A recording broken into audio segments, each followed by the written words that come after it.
Should we really be off work this early? There is still a lot left to do. Hello guys, welcome back to my channel, welcome back.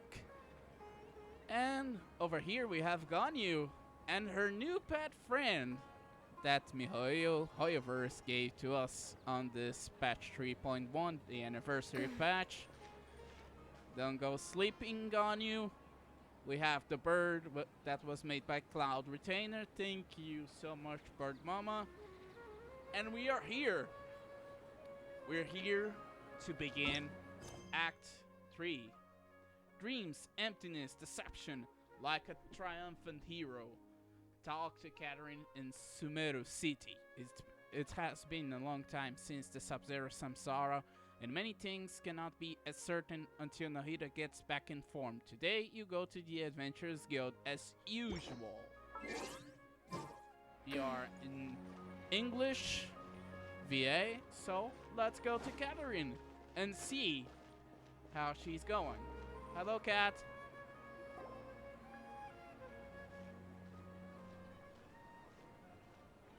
Ad Astra Avisask. We meet again, you two. Hi, Cat. Add extra applesauce. Hi, Catherine. Do you have any commissions for us today? Yeah, we need to get some kind of busy. Commissions, huh? Let me think. Oh no, it's you, Nahida. Oh, how about this? Please attend the Academia's Academic Symposium this afternoon and recite a love poem on stage. What? Okay.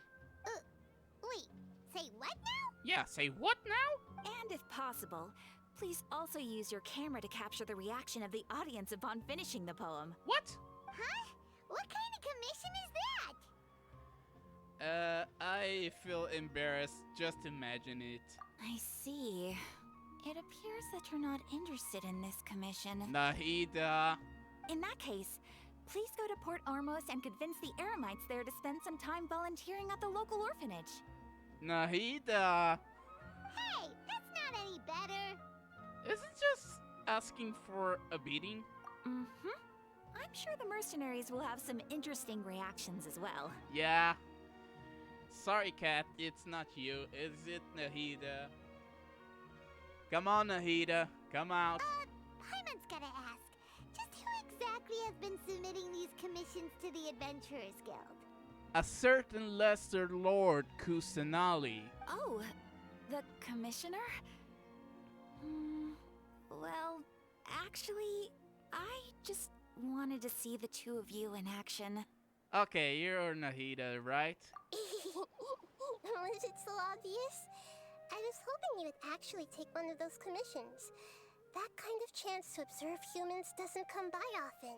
Hi, baby Terry. Baby Terry. Baby Terry. Hi, baby Terry. How you doing? Ah, so it's Nahida. Paimon just knew Catherine wouldn't crack those kinds of jokes. When did you get into her head? I don't know. Maybe she stayed on Catherine's head, Paimon. From when she said, Ad Astra Abisask? Add extra applesauce was the trigger word. So it's been you this whole time?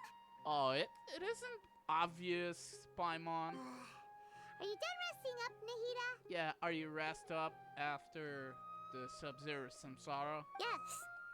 I've been sleeping ever since we parted ways, and I even had a really, really long dream. So the Akasha can take away the dreams of gods. What did you dream about? It was another dream about the Sub-Zero's festival, except it was a happy one. Oh, that's nice to hear. In my dream, I was sitting in the middle of a flower terrace, and everyone in Sumeru City was holding hands as they danced in circles around me. They danced round and round, and everyone looked really happy. Oh, that's so nice. I also got to sit on a gigantic flower carriage. Ferris, the Knight of Flowers, raised me really, really high above the ground, and I was throwing an endless amount of Yalda candies at the children. That seems like a childish dream to dream, but in the end, it's you, baby Terry. You know, Nahida, maybe your dream is how the Sub-Zero's festival really should be. It's meant to be a joyous time where everyone gets together to celebrate your birthday. Yeah. Huh? Wasn't I describing a really happy dream? Why are you both looking at me like that? Wait, could this be an example of the emotion known as pity? Yeah. Kinda. You're kinda right, Nahida. No, no! We aren't pitying you. That would only make everything worse. We just don't want you to feel too sad. Yeah. This too, Paimon. I agree with you. Because the true assholes are the sages. They are to blame for what they are doing to Sumeru. By the way, have you had a chance to visit Dunyarzad?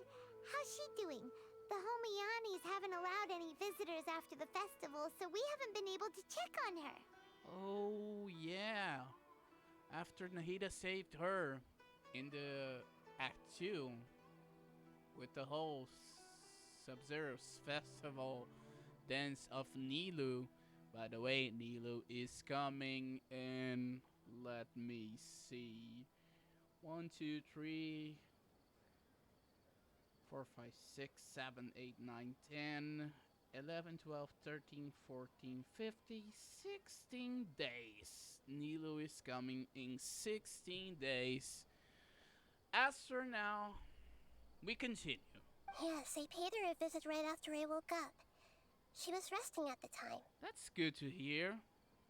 Duni was our true friend on this whole Samsara BS. Her condition is stabilized.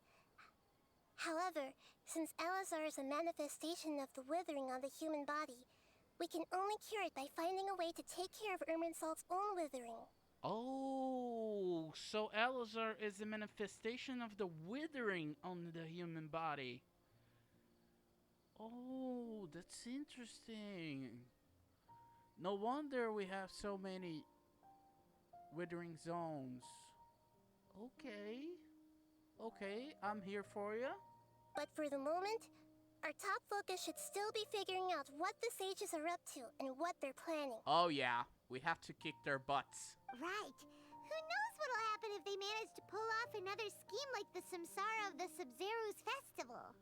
I think that the Samsara of the Sub-Zero's festival is only the beginning, Paimon. So our first priority should be investigating and putting a stop to the sages' activities. As for how we should pull that off, let's discuss it somewhere else. There are too many adventurers around here. Okay, Nahida. Oh, good point. Sorry, adventurers. We're gonna be borrowing Catherine for a little while. Why are you doing this, Paimon? Why this face? Why? Explain me. Why? But okay. Dreams, Emptiness, Deception. Chapter 3, Act 3 begins. Like a triumphant hero, continue talking to Nahida somewhere else. And we are somewhere else. Let's continue our chat here. Okay. Okay, so do you have any ideas on how we can investigate the sages, Nahida? We have to infiltrate on the Academia. Maybe.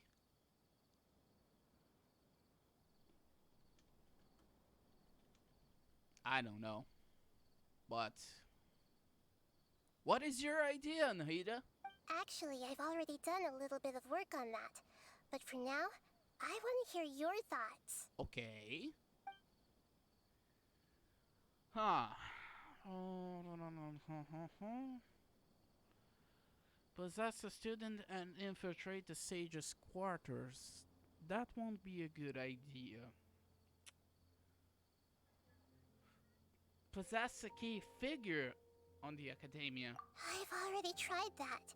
But all the key members of the Academia, even the core 30 guards, intentionally avoid wearing their Akasha terminals. Okay.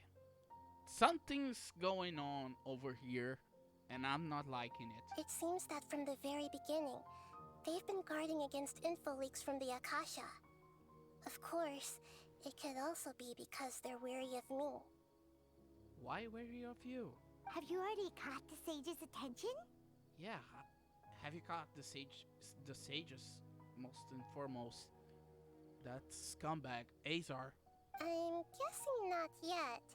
But distrusting me would make perfect sense if they've ever paid attention to the urban legends about me.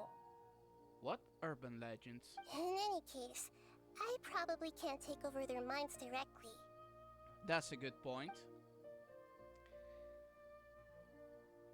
So, I don't think the student will be a good idea. We could grab someone close to the sages and question them? We're in the dark as of now. Since we still don't know anything about their goals, any rash move could tip them off and lead to terrible consequences. After all, every person in Sumeru City is one of their hostages. Yeah, continue. So we have to possess a student after all? No way, that's too risky. That's too risky. You mean it'd be too easy to get caught? Yeah. That's exactly is the risk of being caught. No, it's not that. We shouldn't involve innocent students in this. A single mistake could completely ruin their lives. Good point, Nahida. Doing that would be ignoring the safety of my people for my own selfish goals. How is that any different from what the sages are doing? That's an Archon for you. That's a good point. Spoken like the god of Sumeru. Exactly. I can't think of anything else. Are we really out of ideas? Not out of ideas, but all of the ideas are kinda like risky, Paimon. Nahida, you're super smart, so you already have something in mind, right? Don't keep us in suspense. Spill the beans already. What do you mean, spill the beans? According to a popular theory from the Vahumana Darshan of the Academia, rejecting impractical motions at the beginning of a planning session will give more weight to the actual proposal. Yeah, continue. Okay, but aren't you the god of wisdom? You don't have to use that kind of gimmick to make us take your ideas seriously. Yeah. Well, I've been thinking that if I can't directly possess the leaders, and if I can't get ordinary people involved, It only left... What kind of people? then I should find someone who's already involved, but hasn't decided to side with the sages. Oh, good call. But who? You're saying we should recruit a spy? That does sound like it could work. Yeah, but who? Oh, before coming back, we met someone named Alhaitham. He seems like he acts alone, and he likes doing stuff behind the Academia's back. They probably aren't in cahoots. It's not Alhaitham. Actually, I already have someone in mind. Do you still remember that female scholar named Setaria? Setaria. Let me remember. Setaria. Oh! That girl that was with the grand douchebag. Oh! Her? Setaria. Paimon remembers now. Isn't she the one who's always trailing behind the Grand Sage of the Academia? Yeah, the grand douchebag of the We Academia. ran into her basically every time the Sub-Zero's festival repeated itself. You could even say we're old enemies by now. Yeah, but how she would fit on this plan? Paimon still remembers the smug and mean way she always spoke to Nilu. Yeah, she talked bad with Nilu. She wanted war. I've always liked observing all kinds of people, and Setaria has always stood out from the crowd. What do you mean, Nahida? She was born in the desert and was hailed as their greatest genius. Her academic gifts allowed her special admission into the Academia, and also gave her the opportunity to serve as the sage's assistant. Okay, she's a desert child, and she's a genius. Proceed. Oh, Paimon didn't know she was from the desert. She must be pretty special then. Paimon feels like most of the desert dwellers around the city are working as mercenaries. No. Those are the Eremites. But we shouldn't be talking about the desert dwellers being only mercenaries. Paimon. The name Setaria means star. When she lived in the desert, she shone like the brightest star in the night sky. Oh, beautiful. Later on, she was chosen by the sun. The star was given a place in the daytime sky to complement the sun's dazzling light. She was assistant to Rukkhadevata? Soon after, the star witnessed the sun scorching the earth, which brought forth many disasters. Okay. The star began to waver. Instead of staying beside such a sun, wouldn't it be better to return and light up part of the night sky? Yeah. But in the end, she couldn't give up the radiance of daytime. To cope with her shame, the star buried her guilt and closed her eyes. This is no longer just a metaphor. From the sound of it, Setaria's just hung up on the research opportunities here. She basically gave up and decided to be a simple assistant. But she doesn't really support the academia. She still feels guilty about not doing more for the desert, right? She's just running away from her problems. You can say that, but something's happened to Setaria. And we have to know, Paimon, you don't have to be so angry. Indeed. When they are presented with complex moral issues, many people will simply plug their ears and go with the flow until the problem can't be fixed anymore. Okay. She's suppressing a lot of guilt, but before she realized it, she had already become the sage's accomplice. She can't deny her part in their schemes anymore. Sounds exactly like the person we need. Right. We must somehow make her face her problems again. Okay. That way, not only can we get useful intel from her, but she can also use it as an opportunity to redeem herself. Okay. From my past observations, Setaria will take a day off from the academia every 10 days to do some shopping in the city. We have to track her. Tomorrow afternoon just happens to be a shopping day for her. That'll be our chance. We have to track her. To prepare, let's go check out some of her favorite spots and have a quick chat with a few of the vendors there. Okay. Sounds good.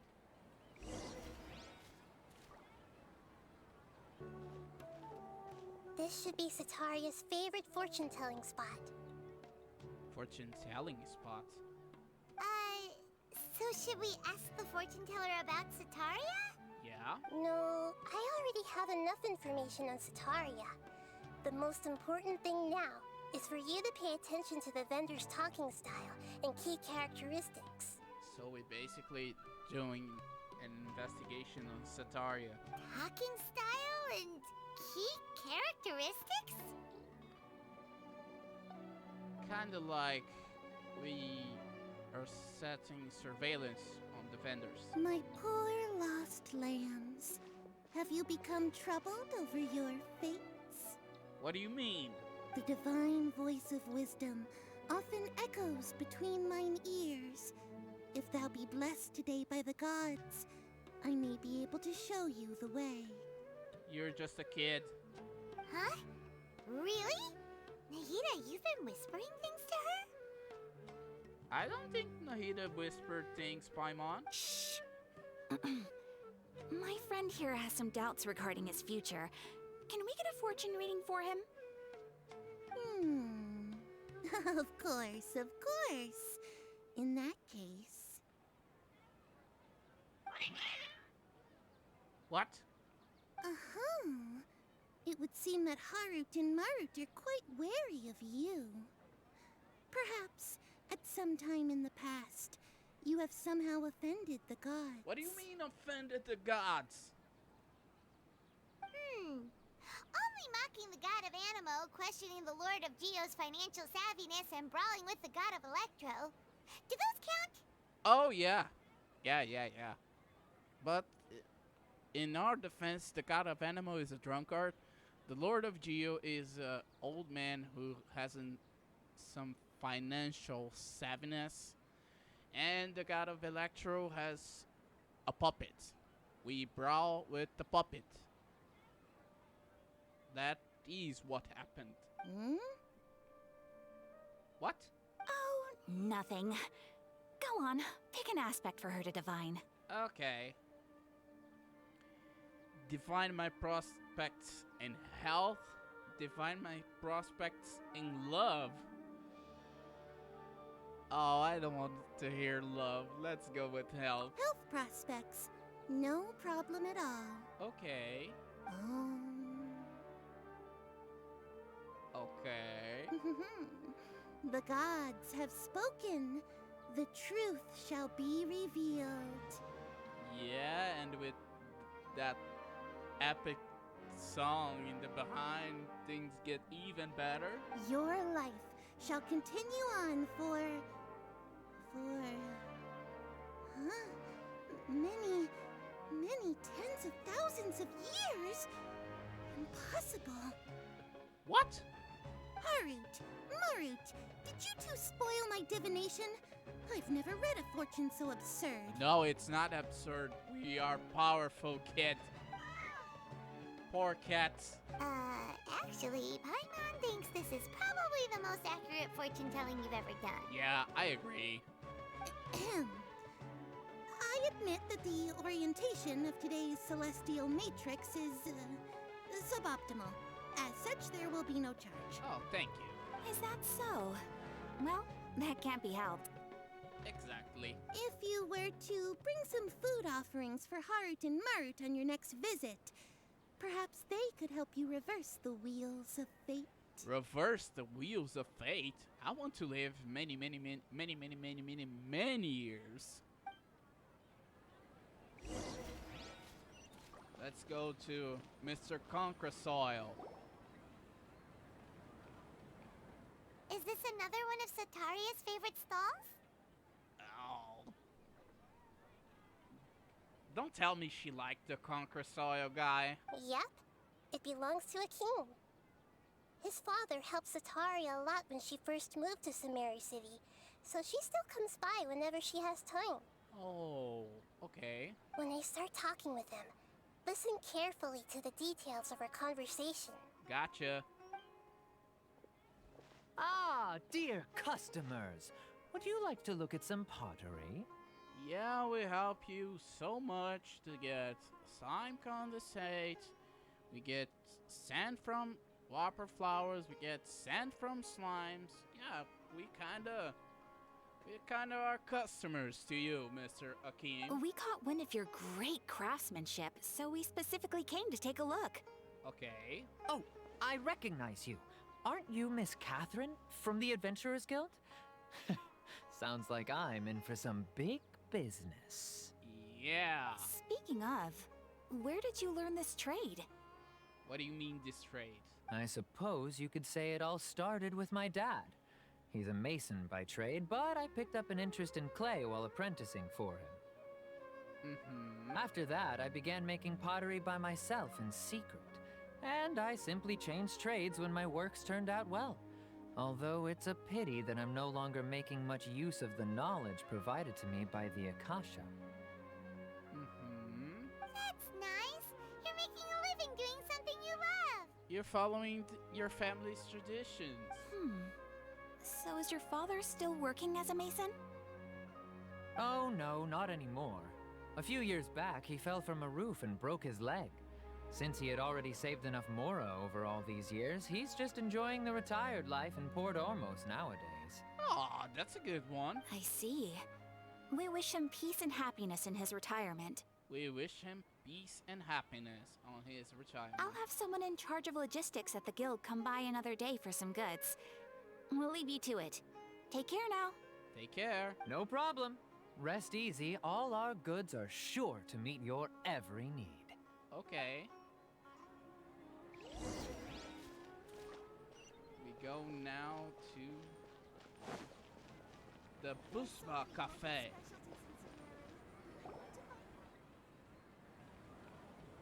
This should be our final stop. Sataria is always thinking of this restaurant when she's working at the academia. so she always comes by whenever she's out in the city. No wonder. They have so many tasty foods. Nahida, you've really thought of everything. Well, Princess Bee-Brain, she's an Archon. It's my duty to protect Sumeru's citizens, after all. Yeah, I'm with you, baby Terry. Hi there. I feel like I've seen you down by the docks before. Okay. Huh? Sorry, I don't quite remember. If I recall, you were having a discussion with someone about shipbuilding at the time. Smart, smart. That's a commission we have to do. Ah, that's right. I've always been really interested in feats of marine engineering. Ooh, interesting. After all, I grew up in Liyue Harbor and spent my entire childhood staring at the ships going in and out of the port. I came to Sumeru to study, but failed to make it into the academia due to my lack of talent. Oh, those scumbags. But I'm still discussing all kinds of problems with different scholars. And I'm continuing to study and perform research from the restaurant's basement. I'm sure I'll get to the academia after their next round of exams. That's the spirit. What an admirable spirit for learning. Amazing. Exactly. Sure, but you'll find hardworking people wherever you go. Yeah. So this restaurant has a basement as well? Huh. First I've heard of it. Whoa, this restaurant has a basement? That's right. It's not usually open to patrons. Most of the time, employees use it for breaks or to hold private events. Okay. I see. Guess that makes sense. Well, good luck with your studies, Miss Chishan. Miss Chishan? Thank you so much. As long as I can make it into the academia as an official student, I'll be happy. You will make it after we cleanse the academia of those scumbags. Let's talk with our favorite Archon, baby Terry. So, was that everybody? I believe so. Mm-hmm. 3 familiar faces should be enough for Sataria. Yeah. What's the point of all the information we've collected? Nahida, you still haven't told us how you're planning to make Sataria face her problems. She's going to possess those 3 vendors. Sataria is already used to avoiding her problems, so we must find a way to break through her usual sensibilities. Oh, okay. I remember that you mentioned that the Eremites in Port Ormos are all making a fuss about the upcoming resurrection of the Scarlet King. Oh yeah, that bullshit. Although it's all just a boatload of nonsense, the fate of her homeland may turn out to be Sataria's soft spot. Yeah. Oh, Paimon gets it now! You want to take advantage of the guilt Sataria feels about her homeland. We're going to talk about King Deshret's nonsense. Although she knew she should return home to help the people of the desert, all she's done is conspire with the sages. If King Deshret was to criticize Sataria's actions. So, how do we set that up? Good question. Well, the Scarlet King is long gone, and Sataria is also too smart to fall for any simple tricks. We have to set up a good kind of a surveillance. If we simply engaged her under the guise of the Scarlet King's believers, she would definitely be wary of us, and we may not get anywhere. Yeah. But if we were to borrow some of her close acquaintances to talk with her, her reaction would probably be very different. Oh, so you want to borrow. Oh, that's smart. That's smart. I like it. So, you mean you're going to possess those people we just talked to? Oh, yes. I knew it. Yep. Possess them through the Akasha. Imply that they've already converted to the faith of the Scarlet King. And then convey our made-up will of the Scarlet King. Interesting. As long as everything goes smoothly, we'll get through to Sataria for sure. She'll never guess that we had anything to do with it. Sounds like a plan. So that's how you're going to use all the info we collected on these people. It's so that you won't slip up and break form. Possessing them will only work if you can manage to pass off as them. Interesting. Exactly. So, Best of luck with impersonating them. Okay. Best of luck? But we don't know how to possess anyone. Okay. We are going to possess those three? That's no problem at all. I'll just share all their senses with you once I've possessed them. As long as you're also wearing an Akasha terminal, the effect will basically be as if you've possessed them yourself. Oh, so you're going to be the antenna, and we are going to be them. Interesting. Huh. That is pretty convenient. But why does he have to do this? Can't you do it yourself? I don't have problem with doing that, Paimon. Although I've been observing humans for a while, I've never been good at imitating them. Okay. You're not wrong. It's always been painfully obvious whenever you try to pass as Catherine. Alright, I'll try my best. If it was at all possible, I would have preferred to leave these people alone. But seeing how things are now, I probably should just accept it and push on. Yeah. Yeah, don't beat yourself up over it. We're only doing this to help everyone, and we'll only be borrowing them for a little while anyway. We're doing this for the good of Sumeru. Alright, then let's give it a go tomorrow afternoon. Alright, sounds like a plan. And this plan will go in the next video. See you then!